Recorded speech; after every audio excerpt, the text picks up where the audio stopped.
Well, welcome back to Backstage with DJ, and today joining me is the singer and guitarist for reggae rock band Ill Rendition. For some reason, he's a New York Giants fan, and I gotta know if he says Taylor ham or pork roll. Welcome to the show, Christian Glomb. What's up, man? It is 100% pork roll. Right all right, right on. Team pork roll all the way. Let's go. That's actually what it is. Taylor ham is not. I don't know. It's not it. Amen. I like it.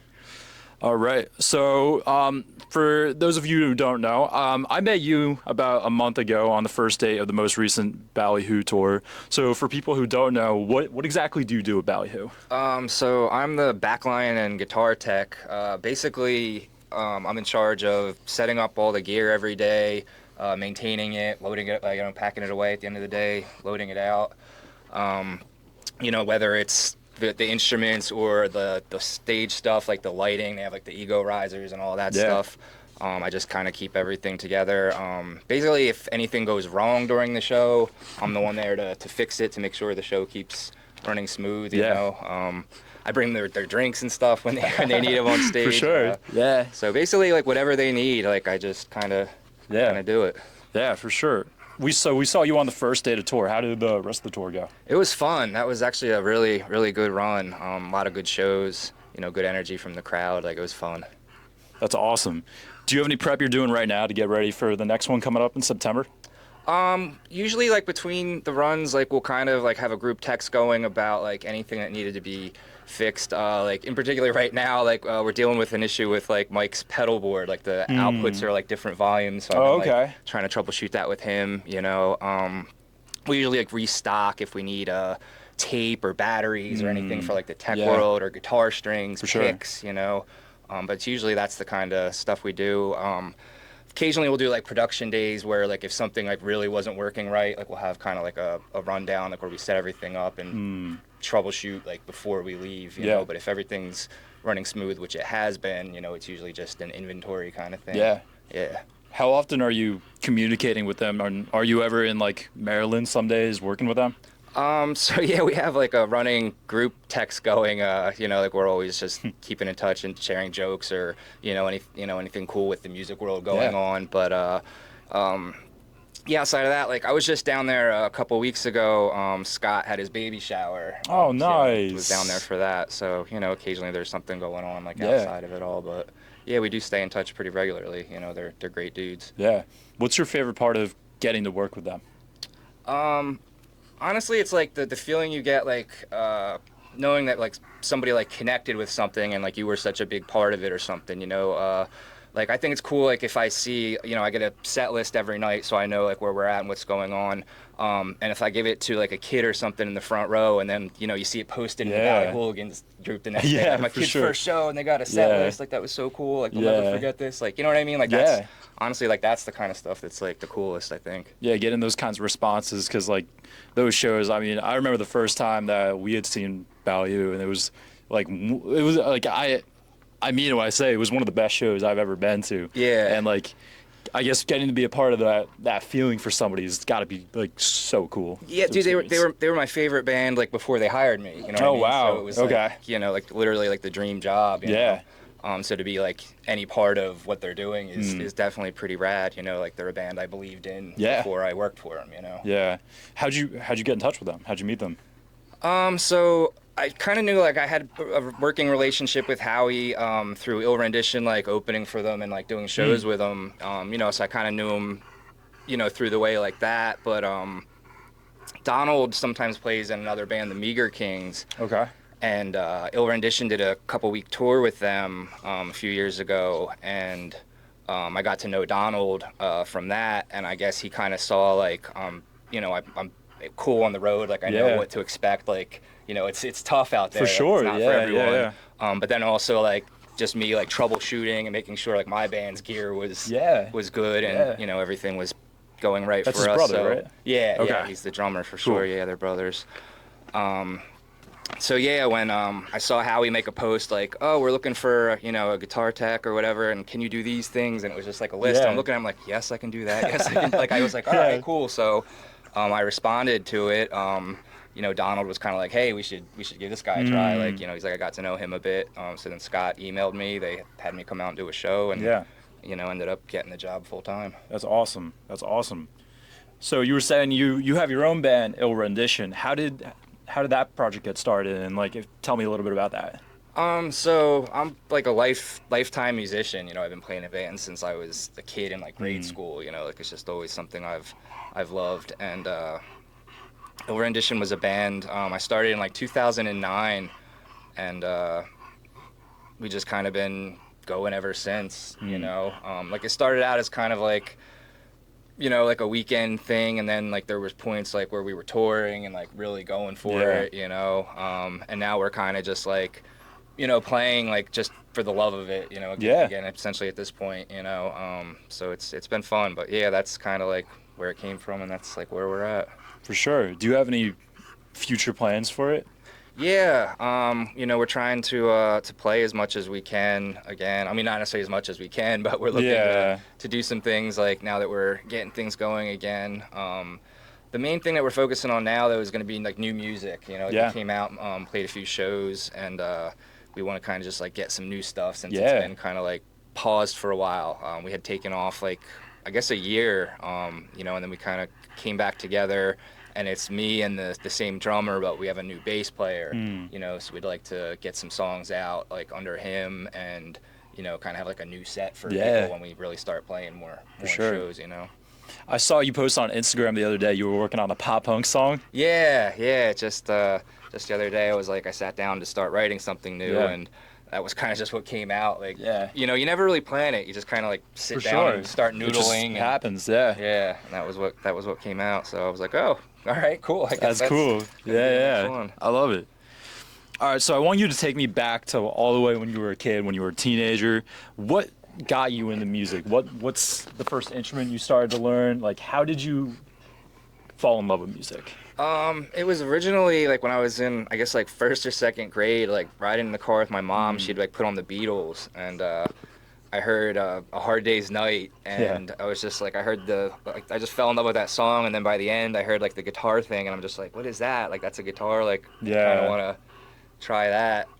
So I started playing guitar a bit, but like my hands were so small and I got a bit frustrated, so I kind of gave up on guitar, but I didn't want to give up on music, so I played drums for a few years, and then once I grew up a little bit, I picked up the guitar again, and this time I kind of like was able to do it more, so made that my main instrument since.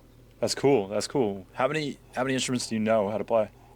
Well, like I know theory decent, so like any like the stringed instrument, guitar, bass, like whatever, I can play, and then I'm okay at the drums, like I can hold a beat, but like I'm not gonna blow anybody's mind with the drums, I play the keys a little bit, but same kind of thing, just because I understand how to like make chords, but I'm not like, my technique, I'm sure, is terrible, for sure. On like a lot of the other instruments. Hey, it's as long as it sounds all right and you like to do it, that's all that matters, man. It works for me, so that's what matters.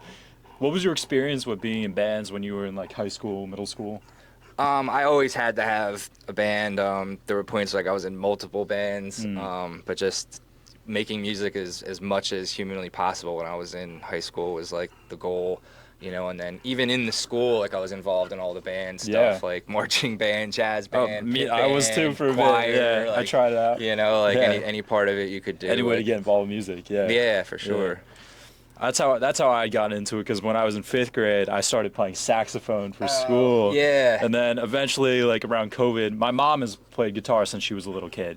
So I started getting into guitar, picked up her acoustic when I was in quarantine. Yeah. And started learning Blink-182 songs and Green Day songs. Awesome. And then it just fell in love with it from there, and just kind of, we put out, me and my cameraman put out like an EP or an album of demos back when we were in high school. And that's awesome. It sounds horrible. It's like the most ratchet pop punk music you could possibly hear. But we worked hard on it. We were happy for what it was. Yeah, I was just gonna say, like, it's always fun to look back on stuff like that. Like same thing with myself. Like anything from like years ago, I'm like, oh man, like. Like now, like you hold yourself to a different standard, but like at the time, you're just like, man, like this is what I'm doing. Like this is great. Yeah. It's kind of funny because like my voice, like I always tried to copy Tom DeLonge, so you always hear like me like the whiny voice kind of thing. Yeah. So what made you attracted to like the reggae rock genre?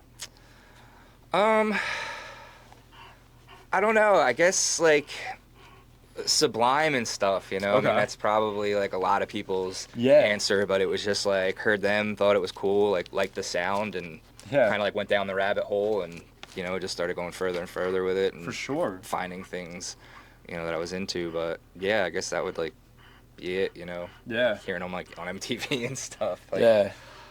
What's your favorite Sublime track? Oh man, probably like Work That We Do or something. Like I don't know. There's so many good ones, Yeah. but that's one that like my band covers to this day. Like that's a fun one. Yeah. Yeah. What'd you think of their new track they just dropped with Jacob? It was cool. Like it sounds a lot like the original Yeah. Sublime. Like I definitely thought it had that vibe. And then even when the guitar solo hit, like we were actually in the van when we heard it, and like as soon as it started playing, I said right to Howie, I was like, "Oh, this sounds like a Brad solo." You know, like Yeah. yeah. I just they're playing See Here Now right in Asbury Park, and I was able to score 2 General Admission tickets. And Oh, hell Blink-182 is playing right after them on the Dude, set. that's sick. So That's gonna be a fun one. Blink has been my all-time favorite band for as long as I can remember. Everybody knows it's like half my personality. Yeah, yeah. So I know I'm gonna be like crying the whole time when I get to go see them. I saw them in like 1999 Oh, or wow. 98 maybe. It was whatever year all the Small Things came out. Yeah, 99 when Yeah, NMO yeah. came out. Okay, Yeah, yeah, then it was 99. Yep. yeah. You know, like I know I was like a junior or senior in high school. You know, and saw them in 99. Yeah. Yeah, I always think I was born in the wrong generation because back like in like high school when everyone's listening to Drake and whatever, I'm like out here listening to like Blink-182, The Offspring, Green Day, stuff like that. Yeah. So, At least you found your way though. dude, yeah, for sure. Did you ever go to college? No, I just went like right into like trades and stuff right after high school, and just Yeah. dove right into the working world. You know, because I had been working like multiple jobs like my senior year and stuff, and kind of just Okay. ran with working. Yeah, for sure. We were talking a little bit about that today, how we think like trades are going to be more of a bigger thing in the next couple of years just because college is so ridiculous. The job market is so ridiculous, but a lot of these trades are so pivotal nowadays. Yeah, yeah. You know, just for, like from my experience, like it just seemed like a lot of people, you know, ended up being like, oh man, like I'm still paying off whatever, and I'm not even working in that field. You Yeah. know? So it's like, you know, I think everything's a coin flip though. You know, Yeah. like whatever you think's best, like go for it. But yeah, I agree. It just seems difficult. It is, yeah, yeah. I mean, that's what I've been getting nervous about because I'm going into my 3rd year of community college right now, and just like getting a job, like I'm like starting to freak out a little bit Yeah. about that right now. If you stay persistent with it though, you know what I mean? Like Yeah, I think you can follow through with it, but you know, a lot of people I guess don't, and you know, it's like unfortunate for them. But you decide what you do. Yeah. You know, like you can buck other people's trends. You know. for sure, for sure. I mean, that's what I'm just trying to do right now with like doing this right now. I'm just trying to post as much as I can right now so I can hopefully something will pop off. Yeah. And I can like meeting people like you and Howie, like I'm just trying to make as many connections in like the scenes and stuff like that. Yeah, dude, networking is the way to do it. You know, Yeah. for sure. Because it's about who you know and how you know half the time. Yeah, it doesn't hurt. That's for sure. For sure. For sure. Did you ever think that when you were a kid that this is what you would be doing right now? I hoped to have some kind of career in music, but you know, honestly, this is like my first teching job. Like I never had teched or anything before.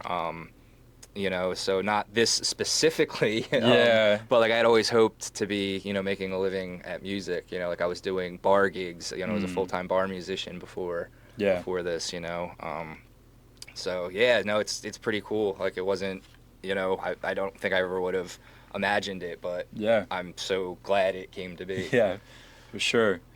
What drives you to keep going and doing this? I guess just because how much I enjoy it and everything that kind of comes with it. You know, like I don't have to set an alarm and get up tomorrow. Yeah. Like, you know, like when I'm home, like I can do whatever. You know, on the road, like it's just awesome to be there. Like you're making experience after experience. Like, you know, so it's just, I think it's a collective. I don't think it's any one particular thing that keeps me going. It's just all of it, man. Like, I'm just so grateful for every part of it, and it's just, I wouldn't trade it for anything. Yeah, that's really cool. And it's just inspiring for me as someone who's hoping to be able to get into like some kind of creative scene in Yeah. the future. I mean, I'd love to, because I've broken it up into a couple different reasons for why I keep doing it. Because I think having like your whys, like why am I doing this, like to keep pursuing it, because then it helps you like figure out how to drive yourself more. Yeah, for sure. And I think like I love like having these like interactions, being able to meet new people and be able to have like new experiences.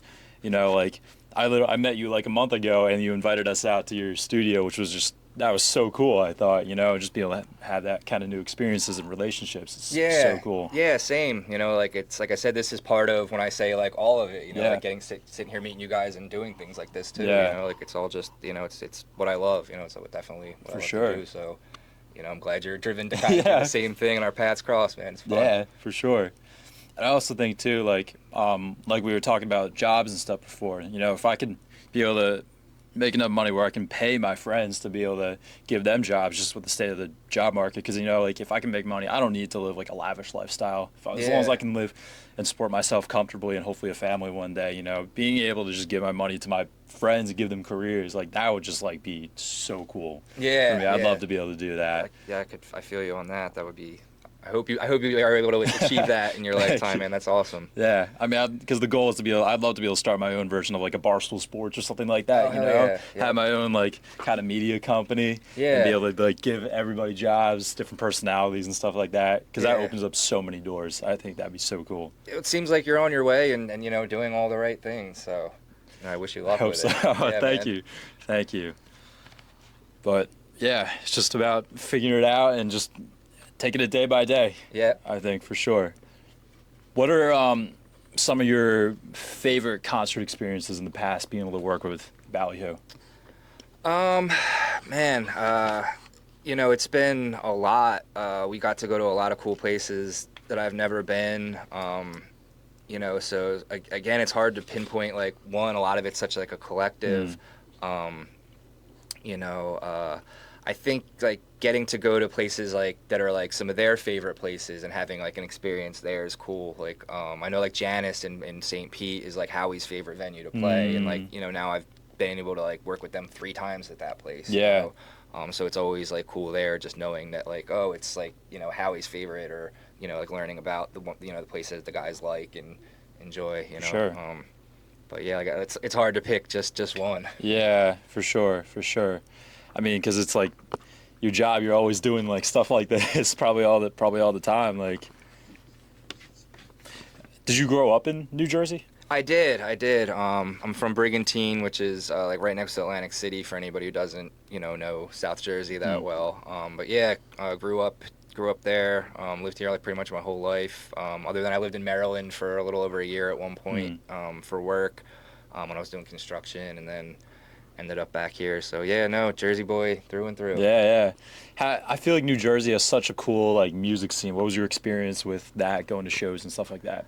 God, I always like go back to like the heyday of Atlantic City. When like the Gordon's Alley place was scene was like going between like the Boneyard and the Grand Fromage, and like those are like where I had like my best I think Jersey memories, is just like being part of that scene and playing music with my friends, and like like that's just like where everybody wanted to be. Like the places were always just filled with our friends, like playing music and having a good time. Yeah, I feel like hardcore and punk have been such like a prevalent thing here in Jersey too, with the basement scenes and everything like that. Yep.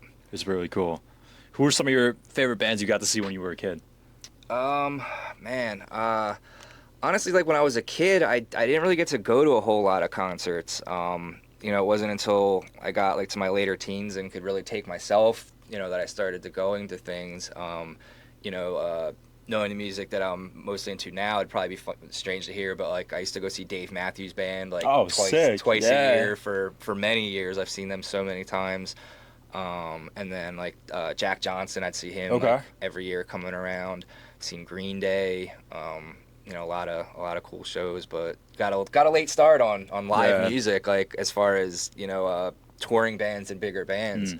To be honest, like the first band I ever saw was Yes. Like that was a concert I got like driven to by a friend of mine and his dad, like when we were kids. But that was like my first music experience. That's cool.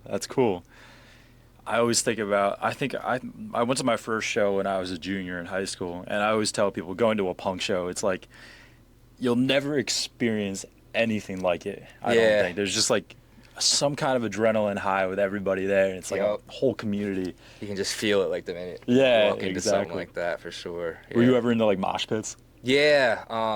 Funny thing was, I think I'd mentioned Ballyhoo was my favorite band before I got involved with them. They had played Atlantic City like maybe 3 times.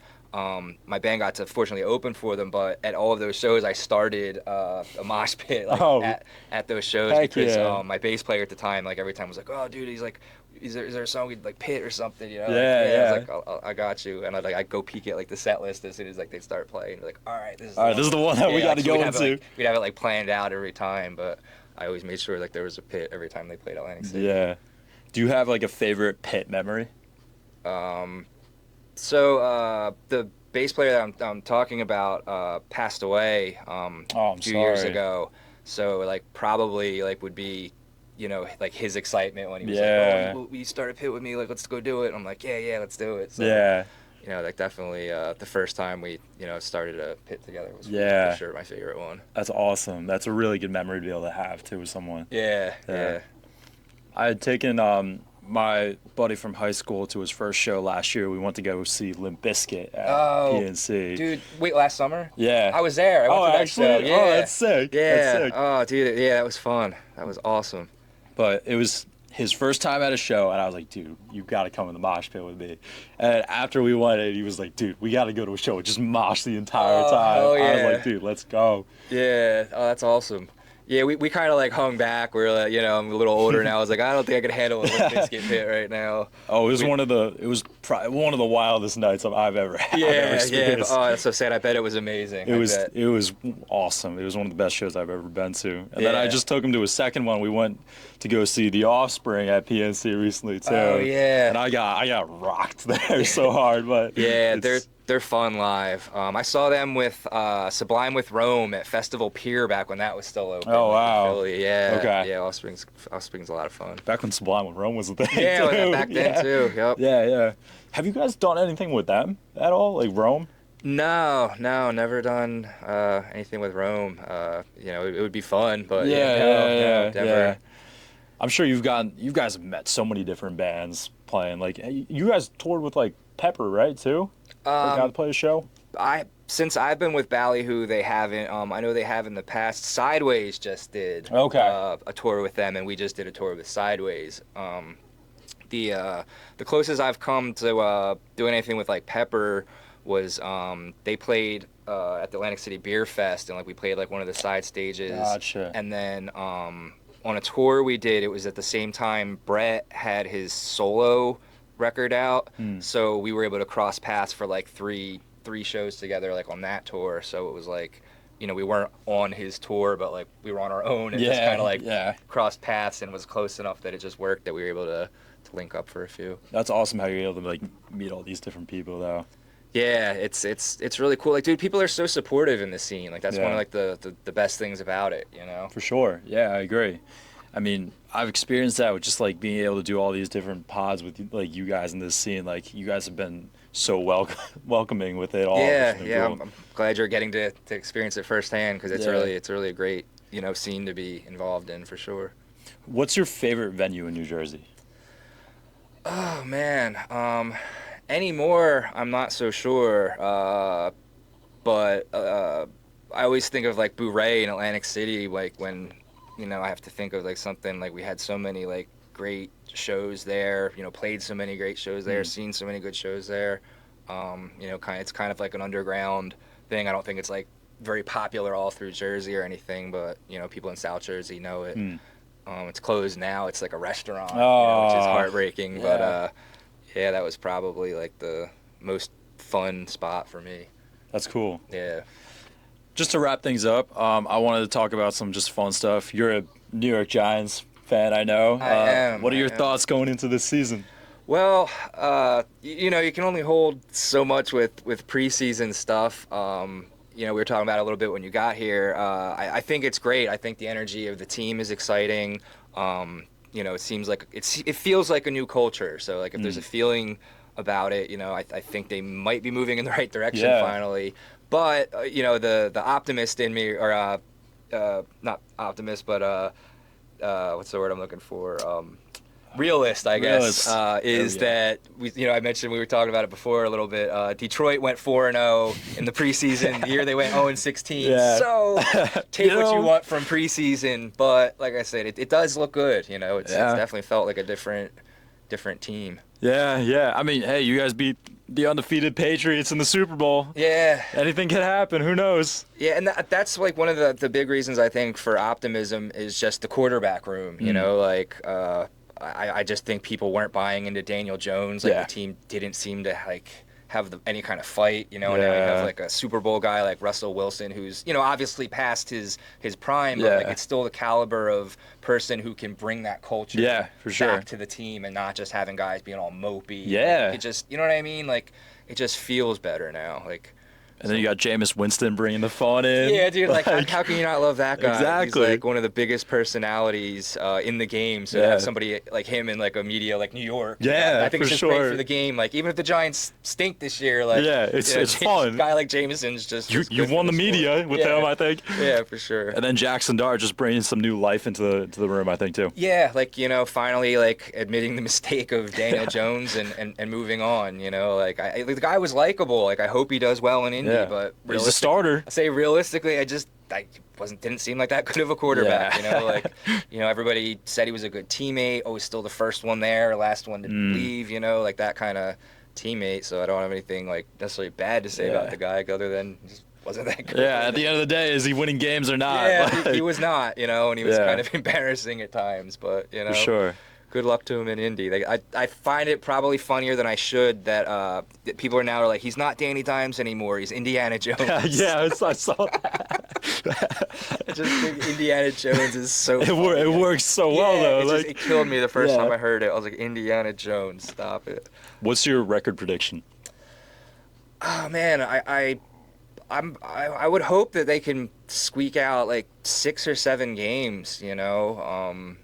I really think we were talking about again a little bit when you got here. I think they can maybe pull an upset like the first week and like come out 1-0 and like kind of steal one from Washington, and then see what happens. You know, like, you know, they're not going to beat the Chiefs and stuff. No, yeah. You know, I think there's some games they could win. So I definitely want to see them make some progress. But 6 or 7, I'm gonna. Okay. Go with. All right. You're being real. You're being a realist about it, like you're saying. Like it looks cool. Like I think by the end of the year it could really be coming together and start gelling. Yeah. You know, a lot of new pieces in the team. So like, you know, you don't expect them to be coming out playing perfect, but I think they're going to be competitive and finally, for the first time in a couple years, not embarrass us. Yeah. I mean, you guys did phenomenal in the draft this year. Like, it was great. It's looking good. Marcus Bowe is actually a guy that I'm excited about that a lot of people don't talk about much, but the interior of the line still worries me, and that guy was like mauling people in the preseason.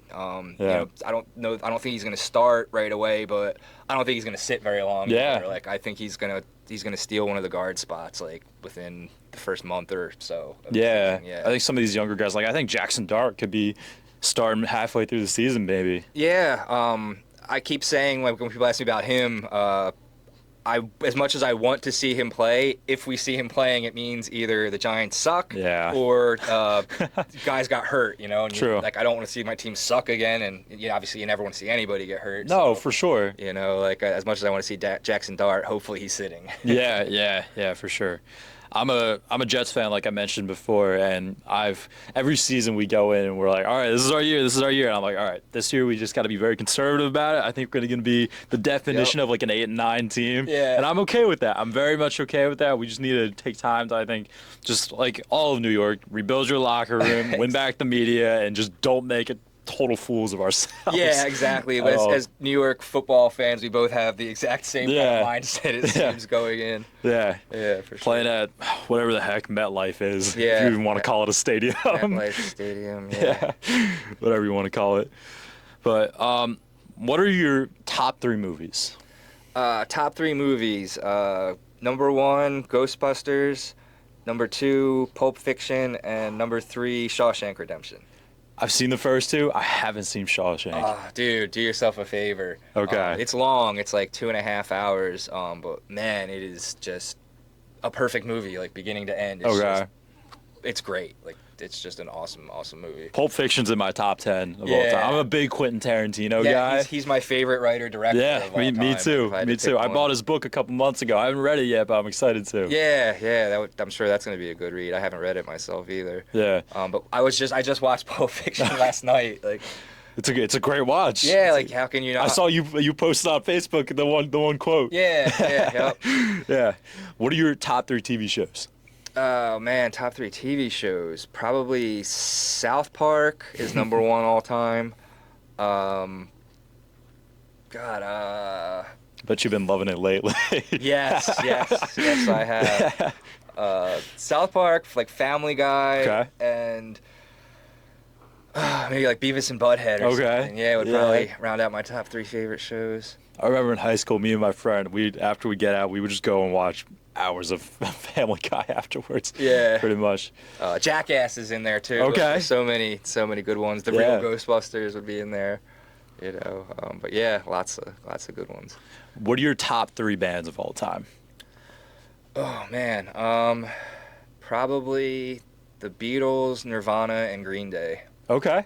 Some very classic ones. I like it. Yeah. I'm kind of old school, I guess. Like the '90s were. They're popular for a reason. So yeah, say like the '90s were just the home run generation for me, and then the Beatles were the reason I got into music. Yeah. So.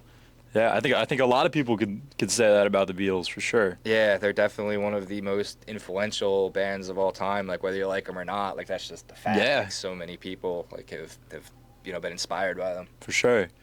One question I've been liking to ask people lately is, what's your favorite song to get hyped to, and what's your favorite song to relax to? Oh man, God, favorite hype song. That one probably changes like with my mood, but again, like a lot of times '90s will be like go-to stuff, so like break stuff or something. Okay. You know what I mean? Or like Deftones, like 7 Words or Engine Number 9. Yeah. Or Slipknot or something like that from the '90s would be a go-to. And then to relax, probably like either very extreme opposites here, but like Jack Johnson or like some like instrumental stuff like Ichiko Moto or some like or Chiquinito, however you say his last name. But I'm a big fan of him. Like instrumental to chill, I guess. Okay. So yeah, probably take Ichiki over Jack if I have to gun to my head, you know. Okay, all right. And finally, if you could leave any words of advice to any creative minds out there listening right now, what do you got to say to them? Oh man, just do what you do, you know. Like, don't do like things that you think like, oh, this person needs to approve of, you know what I mean? Like, be real to yourself, do what you want to do, and you know, like you'll always find the right path, like by being real, you know what I mean? Like, but being real to yourself is I think the best thing you can do, like in any situation. For sure. All right, well, thank you so much for letting us come by, man. If you want to plug any of your social media, anything like that, now's the time you can do it. Oh, cool. Yeah, the band stuff's just all at Ill Rendition, so you know, we have stuff there, Spotify, like it's streaming everywhere. But yeah, definitely be cool if anybody checks that out. I'll leave links to all of his stuff and all of his socials down below. And thank you, man, for doing this. This was awesome. Hey, thanks for having me. I think we're going to jam for a little bit now, too. Sure, so, let's go. All right. We'll see you guys next time.